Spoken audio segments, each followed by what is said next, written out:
ഈശോ മിശിഹായ്ക്ക് സ്തുതിയായിരിക്കട്ടെ. പ്രിയപ്പെട്ടവരെ, വിശുദ്ധ യോഹന്നാൻ്റെ സുവിശേഷം 16-ാം അധ്യായം 26 മുതലുള്ള തിരുവചനങ്ങളിൽ കർത്താവ് ഇങ്ങനെ പറയുന്നത്: ഞാൻ നിങ്ങൾക്ക് വേണ്ടി പ്രാർത്ഥിക്കാം എന്ന് പറയുന്നില്ല, കാരണം പിതാവ് തന്നെ നിങ്ങളെ സ്നേഹിക്കുന്നു. എന്തെന്നാൽ നിങ്ങൾ എന്നെ സ്നേഹിക്കുകയും ഞാൻ ദൈവത്തിൽ നിന്ന് വന്നുവെന്ന് വിശ്വസിക്കുകയും ചെയ്തിരിക്കുന്നു. നമ്മുടെ കർത്താവായ ഈശോ മിശിഹായ്ക്ക് സ്തുതിയായിരിക്കട്ടെ. പ്രിയപ്പെട്ടവരെ, യേശുക്രിസ്തുവിൽ വിശ്വസിക്കുന്നവരെ പിതാവ് ഏറെ സ്നേഹിക്കുന്നു. കാരണം യേശുക്രിസ്തുവിലൂടെയാണ് പിതാവായ ദൈവം തൻ്റെ അനുഗ്രഹങ്ങൾ ഈ ലോകത്തിലേക്ക് എന്ന് പറയുമ്പോൾ എന്നിലേക്കും എൻ്റെ സമൂഹത്തിലേക്കൊക്കെ വർഷിക്കുന്നത്. ഇതൊരു വലിയ തിരിച്ചറിവാണ്. കാരണം ദൈവിക പദ്ധതി അതാ.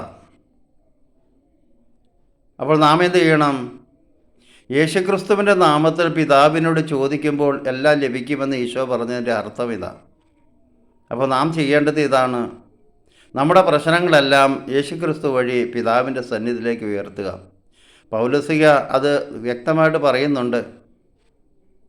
ഞങ്ങളുടെ പ്രാർത്ഥനകളും യാതനകളുമെല്ലാം കർത്താവായ യേശുക്രിസ്തു വഴി പിതാവിങ്കൽ സമർപ്പിക്കുക. പ്രിയ സഹോദര സഹോദരി,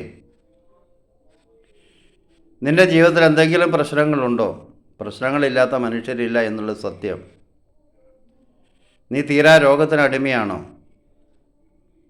സാമ്പത്തികമായി തകർന്നവനാണോ? കുടുംബത്തിൽ സമൂഹത്തിൽ ഒറ്റപ്പെട്ടവനാണോ? സൽപ്പേര് നഷ്ടപ്പെട്ടവനാണോ? ഒരു നല്ല ജോലിയില്ല എന്നുള്ള വ്യഥയിലാണോ? ഇനി ഏതെങ്കിലും പരീക്ഷ അഭിമുഖീകരിക്കേണ്ടതായിട്ടുണ്ടോ?